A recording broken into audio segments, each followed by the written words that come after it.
wassalamu ala asyrafil anbiya wal mursalin wa ala alihi wa ashabihi ajma'in amma ba'du.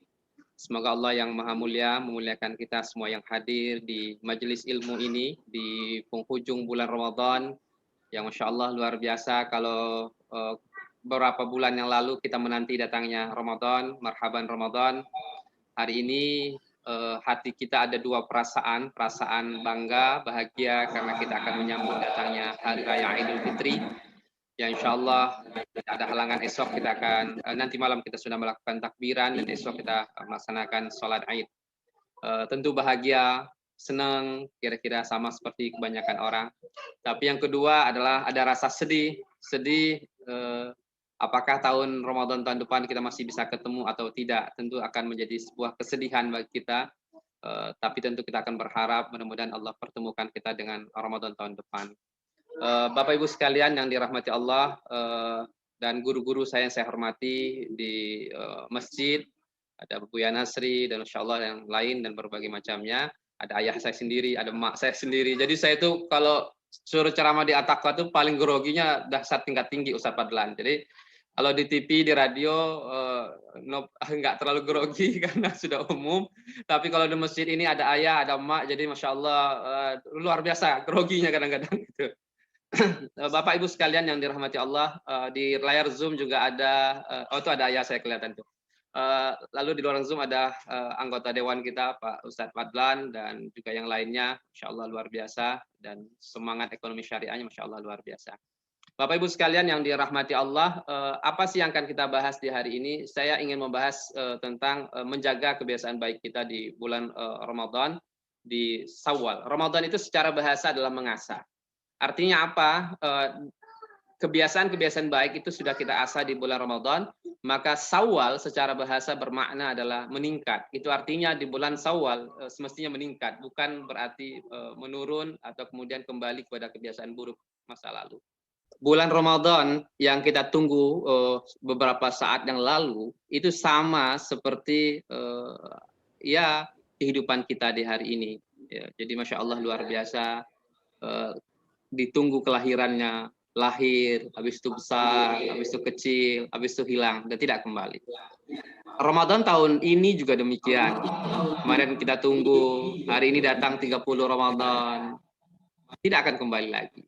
Sehingga Allah bertanya pada kita, fa'aina tazhabun, hendak kemana sih kamu akan dibawa oleh bumi yang senantiasa berputar ini? Mau kemana sih? Insya Allah luar biasa dahsyatnya. Dan mudah-mudahan kita semua termasuk orang-orang yang kemudian tetap semangat ya dalam melaksanakan ibadah apapun ya untuk kebaikan dunia dan akhirat kita. Bapak Ibu sekalian yang dirahmati Allah, baik tema kita di hari ini adalah menjaga kebiasaan baik di bulan Ramadan. Yang pertama adalah ada 3 pesan Allah di dalam Al-Quran di akhir Ramadan ini. Pesan Allah itu adalah bisa kita lihat dalam surah Al-Baqarah 185. Yang pertama adalah ya untuk mencukupkan walitukmilul iddah, untuk mencukupkan bilangannya. Alhamdulillah tahun ini 30 hari. Nah, kalau sudah itu, maka yang kedua yang dilakukan setelah mencukupkan bilangan Ramadan, walitukabbirullah, untuk mengagungkan nama Allah. Nama Allah, Allahu Akbar. Apa sih Ustadz makna Allahu Akbar itu? Makna Allahu Akbar yang kita akan kumandangkan nanti malam sampai esok pagi, esoknya lagi di Hari Raya Idul Fitri. Maknanya adalah kami ini berasal dari Allah, kami hidup bersama Allah, kami akan kembali kepada Allah. Dengan Allah kita merasa lemah, apalah punya uang banyak nggak ada artinya ketika sakit, tidak ada bisa kita lakukan. Saya pernah merenung ketika sakit, apa sih yang bisa saya lakukan? Jangankan berdakwah, jangankan menolong istri, menolong anak, dan berbagai macamnya. Berbuat untuk diri sendiri aja nggak bisa. Lalu apa yang kita bisa banggakan? Kaya kita, punya pangkat kita, doktor, profesor, dan berbagai macamnya, nggak ada artinya. Hanya bersama Allah hidup ini menjadi kuat. Hanya bersama Allah pula kita merasa lemah. Nggak ada artinya. Kalau Allah nggak berikan rezeki, nggak bakalan punya apa-apa. Oleh karena itu, itulah makna takbir. Bukan hanya sekedar Allahu Akbar, Allahu Akbar. Tapi renungkan, bayangkan. Allah yang ngasih kita izin sampai hari ini kita bisa bernapas. Allah yang izin kita bisa menikmati Ramadan tahun ini. Ada jutaan orang yang tahun lalu berdoa, ya Allah pertemukan kami dengan bulan Ramadan, tapi tahun ini tidak bisa ketemu Ramadan. Tapi kita boleh jadi bergelimang maksiat, bergelimang dosa, tidak pernah sedekah, tidak pernah qiyamul lail, tidak pernah berdoa. Jangankan berdoa, mengangkat tangan minta tahun ketemu Ramadan aja nggak pernah. Tapi Allah kasih kesempatan itu. Berarti kita spesial dalam pandangan Allah. Haruskah kita sia-siakan? Tidak. Yang ketiga, yaitu yang ini menjadi sangat penting sekali. Ya, pesan Allah ketika masuk Idul Fitri ini adalah wala'allakum tashkurun, agar Anda bersyukur. Jadi Masya Allah luar biasa. Kalau Idul Adha mengajarkan kepada kita untuk kemudian berbagi ya, rasa kenyang kepada orang-orang miskin, maka di Ramadan itu mengajarkan bagaimana kita merasakan susahnya orang yang tidak makan. Bayangin hanya setengah hari ya. Jadi Masya Allah luar biasa ya. Jadi merasakan bagaimana lapar dan dahaganya ya. Mereka setiap hari lapar dan berbagai macamnya.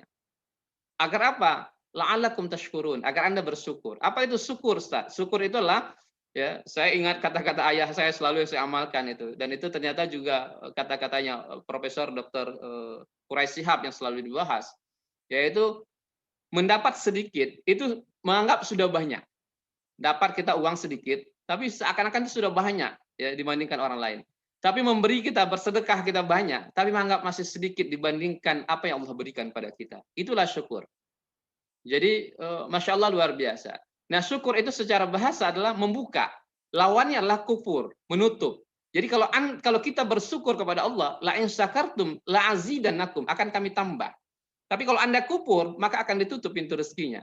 Bagaimana cara bersyukur, Ustaz? Cara bersyukur sederhana. Yang pertama adalah ucapan, Alhamdulillah. Ya, ini Masya Allah luar biasa. Ini sepi lagi. Nah, itu berarti tidak mengucapkan Alhamdulillah. Ya, jujur saya mengatakan Alhamdulillah, sudah selesai. Ya, apapun. Ya, sampai kapan kita mengucapkan Alhamdulillah? Sampai kita tidak bisa lagi mengucapkan Alhamdulillah. Itu pertanda kita sudah mati. Ya, bisa makan aja tuh, Masya Allah luar biasa. Ada orang nggak bisa makan? Bisa tidur aja tuh, Alhamdulillah. Ada orang nggak bisa tidur, harus minum obat dulu. Ya, bisa bangun sedikit, bisa bangun, ucapkan Alhamdulillah. Ada orang nggak bisa bangun. Masya Allah luar biasa. Oleh karena itu, bersyukurlah kepada Allah. Yang kedua adalah, yaitu dengan hati. Hati ini selalu senang. Jangan SMS. Ya, susah melihat orang senang melihat orang susah. Sudahlah. Kita nggak bisa ngambil rezeki orang lain nggak bisa ngambil rezeki pada kita. Jangan panik, jangan stres, don't be worry. Ya, toko boleh berdekatan, barang boleh serupa jualannya, tapi rezeki berbeda. Kenapa? Yang nentukan rezeki itu Allah. Sudah nggak usah panik. Ya, jangan panik. Ya. Di bulan Ramadan seperti ini, saya juga sebagai pedagang, ditinggal karyawan, panggilan khutbah Jumat menanti, saya bilang, saya tulis, maaf, tutup sebentar, buka lagi 2 jam kemudian. Pulang saya dari khutbah Jumat, sudah dinanti oleh orang antri. Siapa yang menggerakkannya? Allah. Don't be worry, jangan takut. Rezeki kita tidak akan pernah tertukar. Ya, jangan panik. Lihat orang dapat rezeki, jangan stres. Itu yang bikin kita tenang hidup ini. Apa sih yang kita panikkan? Mati cuma 3 helai kain kapan tuh laki-laki. Perempuan 5 helai kain kapan. Apa yang nak kita banggakan? Ukuran kuburannya juga sama, 1 kali 2 meter tanah. Nggak bisa beli. Pak Haji itu punya uang miliar, nggak bisa beli. Kuburannya tetap sama. Paling dikandang orang, wah itu rumahnya si Anu, almarhum si Anu, itu rukonya almarhum si Anu, dan berbagai macamnya. Yang di bawah hanyalah apa yang telah kemudian dia sedekahkan, apa yang dia wakafkan, apa yang dia infakkan, dan berbagai macamnya. Bapak Ibu sekalian yang rahmati Allah, yang ketiga syukur itulah dengan perbuatan. Perbanyaklah sedekah. Sehingga di bulan Ramadan ini diajarkan pada kita untuk menyempurnakan Ramadan ini dengan membayar zakat fitrah. Mau kaya, mau miskin, semuanya bayar zakat fitrah. Mau baru lahir ya, mau kecil, mau besar, semua bayar zakat fitrah kita. Sempurnakan. Begitu indahnya Islam. Masya Allah luar biasa. Habis itu bayar zakat mal ya. Jangan bangga bayar zakat Bapak Ibu sekalian. Oh, zakatku sekian juta, Ustadz. Jangan bangga, don. Kenapa? Bayar hutang sama Allah. 1 juta hutangnya 25.000. 1 miliar hutangnya 25 juta. 4 miliar punya uang 100 juta. Kata tangan, ya Allah 100 juta bayar hutang sama Allah. Masya Allah luar biasa. Nggak bayar, ada senjatanya Allah, ada tabrakan, ada kemalingan, ada kebakaran, begitu gampang oleh Allah hidup ini. Allah yang ngaturnya semuanya. Jadi jangan pernah kemudian beranggapan sayalah dan berbagai macamnya. Bayar. Yang paling hebat lagi adalah wakaf. Nah ini wakaf, bangun masjid, wakafin, bangun madrasah, wakafin, bangun rumah sakit, wakafin, ya. Nah, napasnya boleh berhenti, tapi pahalanya terus mengalir. Itu yang dilakukan oleh Utsman bin Affan, oleh Abu Thalha yang mewakafkan kebun, ya. Lalu kemudian ada Utsman yang mewakafkan sumur, ada kemudian Umar bin Khattab yang mewakafkan tanah di Khaybar, dan banyak lagi sahabat-sahabat lainnya. Bapak Ibu sekalian yang rahmati, mudah-mudahan kita termasuk orang yang bersyukur ini. Lalu kemudian, ya, apa ciri orang bertakwa itu? Ternyata menarik di dalam Al-Qur'an dalam surat Ali Imran 134. Ciri orang bertakwa itu yang pertama adalah alladzina yunfiquna fis sarra wa dharra. Gemar bersedekah dalam keadaan lapang maupun sempit. Kalau di bulan Ramadan kita rajin bersedekah, pertanyaannya sederhana, bagaimana setelah Ramadan? Tambah rajin bersedekah atau tambah pelit? Kalau pelit berarti nggak dapat takwa. Yang dia dapatkan hanyalah lapar dan dahaga. Ustadz, aku sempit Ustadz, aku miskin Ustadz. Kenapa disuruh bersedekah? Biar kamu tambah kaya, biar kamu keluar dari kesulitan, biar kamu keluar dari kemiskinan. Masya Allah luar biasa ya. Kita sudah kaya nih Ustadz, kenapa disuruh sedekah? Biar tambah kaya. Lalu kemudian yang kedua adalah wal kadhiminal ghaiza, mampu menahan amarah. Wajar kalau Islam mengatakan awwalul ghadabil junun, awal marah itu gila, akhirnya penyesalan. Entah berapa banyak kemarahan kita hanya persoalan sepele ya Bapak Ibu sekalian. Persoalan rebutan remote TV dengan anak, persoalan rebutan handphone dengan anak, persoalan yang sepele-sepele saja. Tidak ada yang sulit-sulit kira-kira itu. Tapi pada akhirnya tidak jarang kemudian berakhir dengan kematian. Ada seorang ibu beli lipstik, pernah saya sering ceritakan, beli lipstik dari Paris, lalu anaknya main lipstik dalam kamarnya, lalu dia kemudian, aduh nak, itu kan lipstik mahal, baru dibeli dari Paris. Tapi kemudian dia emosi, anaknya dibanting-banting, anaknya meninggal. Tapi dia sedih karena di kaca itu ditulis dengan lipstik tadi, I love you mom, aku sayang mama.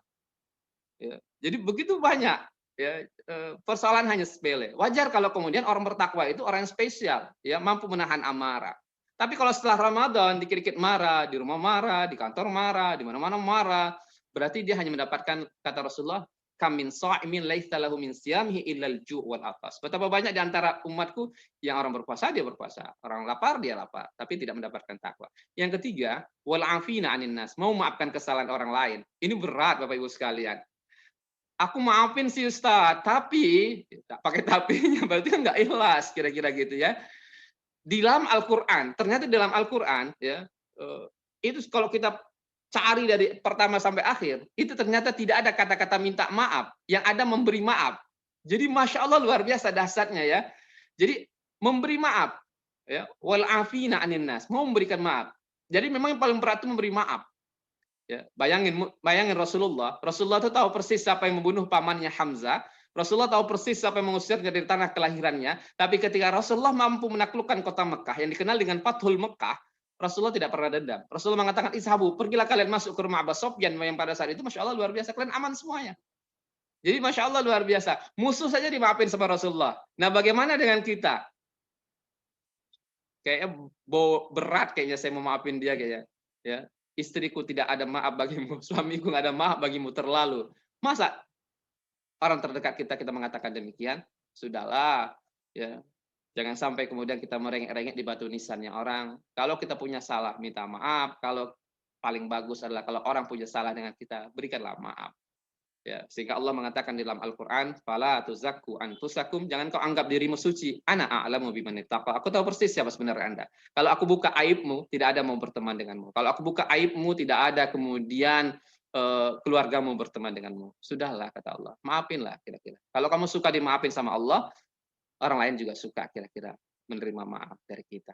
Yang terakhir adalah walladzina idza fa'alu fahisah, kalau mereka melakukan kesalahan, dia cepat ingat Allah, istighfar dan mohon ampun kepada Allah. Orang bertakwa itu bukanlah orang yang nggak pernah punya masa lalu yang kelam. Orang bertakwa itu bukanlah orang yang tidak pernah punya salah. Orang bertakwa itu kalau dia salah, dia cepat ingat Allah, istighfar dan mohon ampun kepada Allah. Tapi jangan seperti tomat. Tomat itu tobat maksiat. Kadang-kadang kita malu, ya. Jadi Masya Allah luar biasa ya. Karena ada 3 yang Allah rahasiakan tentang kematian kita, nggak tahu kapan mati, nggak tahu di mana mati, nggak tahu bagaimana cara kita mati. Ada orang mati dalam dakwah, ada orang mati dalam maksiat, ada orang mati dalam berdagang. Ternyata menurut Rasulullah, orang meninggal itu sesuai dengan kebiasaan hidupnya. Jadi tidak bisa dibeli. Aku ingin mati Ustaz ketika lagi sholat, nggak bisa. Aku ingin mati di bulan Ramadan, saya nggak bisa. Dan itu sesuai dengan kebiasaan hidup kita. Saya punya banyak contoh di UIN Jakarta. Ada seorang penyair, habis baca syair meninggal. Lalu ada juga di rumahnya Bu Hopipa Indah Pawansa dulu pada saat jadi Menteri Sosial. Ada seorang ustadz habis ngaji baca Al-Quran meninggal.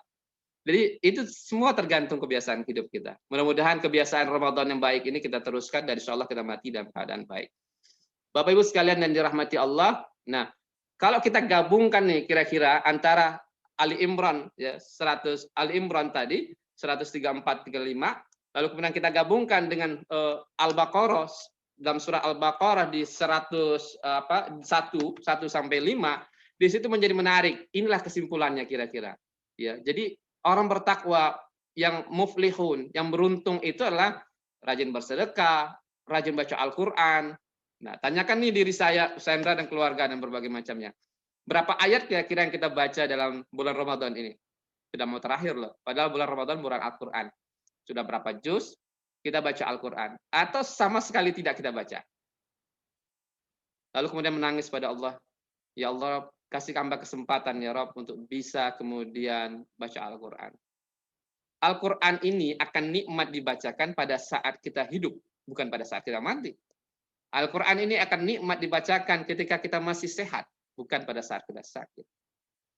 Jadi bacalah Al-Quran, karena Al-Quran itu ada obat.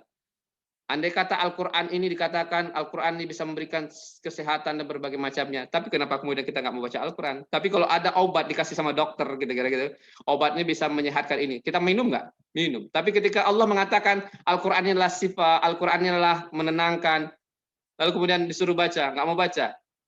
Berarti kan sesuatu yang kira-kira yang penting untuk kita renungkan. Bacalah Al-Quran. Satu hari satu ayat Ustaz. Berapa lamanya Ustaz dalam 1 tahun? 17,5 tahun loh untuk bisa mengkhatamkan 30 juz Al-Quran itu. Lama atau singkat? Lama sekali. Masih punya umur nggak? Belum tentu. Sudahlah. Berteman dengan manusia akan berakhir pada saat kematian. Tapi berteman dengan Al-Quran, dia akan menjadi teman sejati sampai ketemu Allah kelak. Sampai kita ketemu Allah, sedekah kita belum tentu diterima Allah, boleh jadi ada riya. Salat kita belum tentu diterima Allah, boleh jadi ada ya tidak khusyuk dan berbagai macamnya. Ya. Dan berbagai macam lain. Maka kita berharap dari Al-Qur'an, mudah-mudahan dia menjadi syafaat yang memberikan teman keberuntungan untuk kita semuanya. Oleh karena itu, didiklah anak-anak kita baca Al-Qur'an, menghafal Al-Qur'an, mengamalkan Al-Qur'an, memahami Al-Qur'an. 4 itu kira-kira. Ketiga, rajin sholat. Ini menjadi penting juga lah. Sholat itu jarak terdekat antara kita dengan Allah. Ya. Jadi Masya Allah luar biasa. Saya katakan 1 jam sholat kita tunda. 1 jam rezeki kita ditunda Allah. Ustaz, dari mana dalilnya Ustaz? Buka nanti surat Toha 132. Ya. Di situ dikatakan, wa'mur ahlaka bis sholat. Perintahkan keluargamu untuk sholat. Wastabir, bersabarlah. Kamu tidak perlu tanya tentang rezeki, kata Allah. Nahnu narzuk. Kami yang kasih rezeki. Saya alhamdulillah punya toko kecil-kecilan gitu. Ya, namanya maghrib tutup. Sholat tarawih Ustaz Indra tutup nggak? Tutup. Cuman buka 1 jam aja, jam 8 ke 9. Tapi Masya Allah, ya, saya lagi sholat dengan karyawan, dengan istri dan anak-anak, orang sudah menanti di depan toko saya. Jadi saya nggak pernah takut. Kenapa? Yang ngatur rezeki Allah. 1 jam kita tunda untuk sholat, Allah ganti nggak rezeki itu? Allah ganti. Tapi kemudian kadang-kadang karena pekerjaan kita meninggalkan sholat. Karena dagang kita ninggal Allah. Padahal orang yang sukses menurut Allah dalam surah Ali Imran itu adalah orang yang dekatkan Allah ke surganya, dijauhkan dari api nerakanya. Jangan sampai kemudian bisnis kita, dagangan kita, menjauhkan kita dari Allah. Lupa sholat, lupa baca Al-Quran, stres banget kira-kira hidup ini kira-kira gitu. Ya. Jadi alangkah indahnya sholat bisa, dagang bisa, dan berbagai macamnya. Dan sholatlah. Jangan sampai sekali-kali kita disolat bukannya untuk sholat, tapi untuk disolatkan. Lalu kemudian yang tadi yang selainnya sudah, oke. Dan terus 3 cara menebus, taubat, iman, amal soleh, saya pikir itu sama. Nah ternyata di dalam Al-Quran itu hampir semuanya. kuncinya adalah rajin bersedekah. Ya, mau sukses rajin baca Al-Quran, surat Fatir ayat 29. Ini yang saya amalkan setiap hari. Rajin baca Al-Quran, rajin sholat, rajin sedekah. Merem aja lah Bapak Ibu sekalian. Sedekah itu kapan Ustadz? Pagi hari. Karena ada para malaikat yang mengaminkan, masuk datang ke Masjid At-Taqwa itu merem aja lah. Ya, 2.000 masih oke. 50.000 tangan gemetar, ya Allah 50.000, kira-kira gitu. Jangan, Allah pun gemetar juga nanti ngasihnya kira-kira gitu. Kasih aja spesial sama Allah, Allah kasih spesial. Rajin sholat, rajin sedekah. Oke, terus oke, sama saja bayar. Nah, ternyata 3 loh sumber kehancuran hidup manusia itu. Pertama sombong. Nah, sombong itu bisa diselesaikan dengan Ramadan ini. Kerakusan, kedengkian. Di dalam Al-Qur'an 3 ini saja. Jadi kalau kita nggak mau hancur hidup kita, hindari sombong. Ya, sombong itu apa? Nggak mau menerima nasihat orang lain, menganggap dirinya benar dan berbagai macamnya. Ada nggak ya dalam hidup ini? Banyak sekali kira-kira. Ya, rakus, ya, pokoknya semuanya kayak Korun kira-kira gitu. Tapi pada akhirnya Korun ditenggelamkan sama Allah bersama hartanya. Dengki, wah luar biasa. Tabbat yada Abi Lahab wa tab. Ya. Lalu apalagi anaknya Nabi Adam dan berbagai macamnya. Oke. Lalu kemudian bagaimana investasi yang terus mengalir? Bangunlah hari ini. Dagang oke, jadi pejabat oke, jadi ustadz oke semuanya. Tapi harus punya 3 investasi ini. Selama ini kan kita sibuk dengan namanya active income, lupa dengan passive income. Ya. Maka ada 3 passive income. Yang pertama adalah sedekah jariah, wakaf. Nah sekarang ada gerakan nasional wakaf uang. Kalau dulu cuma 3M, masjid, madrasah, sama makam. Sekarang sudah berkembang. Kalau punya uang boleh diwakafin. Lalu kalau punya apa lagi? Kendaraan boleh diwakafin. Dan banyak lagi lainnya. Ilmu yang bermanfaat. Nah ini luar biasa anak-anak muda generasi milenial. Ayo dong. Orang kan sekarang cari cara masak. Nah, itu cari di YouTube kan. Buatlah video-video yang kreatif. Setiap kali orang klik itu, jangan bayangin subscribe-nya, tapi bayangin pahalanya terus ngalir. Ya. Bikin tutorial, bikin cara bikin hijab. Semua orang sekarang mengandalkan YouTube dan berbagai macamnya. Facebook, Instagram, dan berbagai macamnya. Manfaatkan media sosial menjadi media dakwah. Kalau saya cuma 2, lakukan, lupakan. Ya, jadi nggak pernah melihat berapa like dan berbagai macamnya. 2 saja, lakukan, lupakan. Kok Sendra banyak banget, tiap hari ada aja postingannya. Ya sudah, lakukan, lupakan. Ya, jadikanlah amal jariah, kira-kira gitu. Lalu ketiga, anak soleh. Nah, anak soleh ini menjadi menarik bagi saya. Kenapa di situ kata-katanya waladun soleh yad'ulah? Kenapa tidak ibnun soleh? Ternyata menurut para ulama, kalau ibnun itu kan anak kandung. Kalau waladun itu boleh jadi anak angkat, boleh jadi anak asuh, ya, boleh jadi anak-anak yang kemudian kita berikan beasiswa, lalu kemudian dia mendoakan, ya Rob, panjangkanlah umur Pak Haji Tirob. Ya Rob, mudahkanlah urusan Pak Haji Tirob. Ya Rob, selamatkanlah keluarganya ya Rob. Masya Allah, luar biasa. Ya, ketika harta tidak lagi bermanfaat, tapi ada 3 ini yang senantiasa mengalir. Kalau belum ada 3 ini, bismillah, mulai hari ini bangun. Bisnis besar, sukses, tapi kemudian ada wakaf yang terus mengalir, insya Allah. Terus, sedekah itu ada 2. Yang wajib namanya adalah zakat. Ada zakat mal, ada zakat fitrah. Dan yang bentuknya adalah sukarela, ada namanya sedekah, infak, wakaf. Jadi kalau kita baca di Al-Quran, namanya semuanya adalah sedekah. Oke, saya pikir zakat ya boleh. Zakat itu, saya selalu mengatakan zakat itu adalah tumbuh dan berkembang dan berbagai macamnya.